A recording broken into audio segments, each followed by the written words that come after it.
Welcome back. સમાચાર સુરતથી જ્યાં સરથાણામાં નકલી સોનાના દાગીના બનાવવાનું આખું કારખાનું ઝડપાયું છે. દાગીનામાં અસલી સોનું ફક્ત નામ પૂરતું ભેળવી તે કૌભાંડ કરતા હતા. પોલીસે નકલી સોનું બનાવતી ગેંગના 12 આરોપીઓની ધરપકડ કરી છે.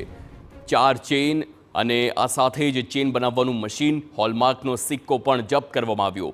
100%માં 23% ગોલ્ડ નાખી હોલમાર્કનો સિક્કો મારી વેચાણ કરતા હતા. 1 મહિનાથી કારખાનું ચલાવવામાં આવતું હોવાનો પ્રાથમિક તપાસમાં સામે આવ્યું છે. શિવ મંદિર જ્વેલર્સમાં 2 આરોપીઓ તે ડુપ્લિકેટ સોનું આપવા ગયા હતા અને ત્યારબાદ જ્વેલર્સના માલિકને ડુપ્લિકેટ સોનાનું હોવાની જાણ થતાં પોલીસને ફરિયાદ કરી. પોલીસે અલગ અલગ ટીમ બનાવી તમામ આરોપીની ધરપકડ કરી છે.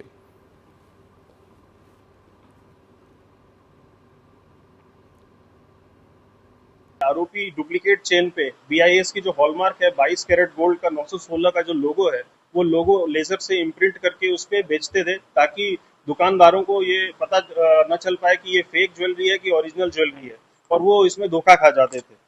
इसमें टोटल हमने 12 आरोपी अभी तक गिरफ्तार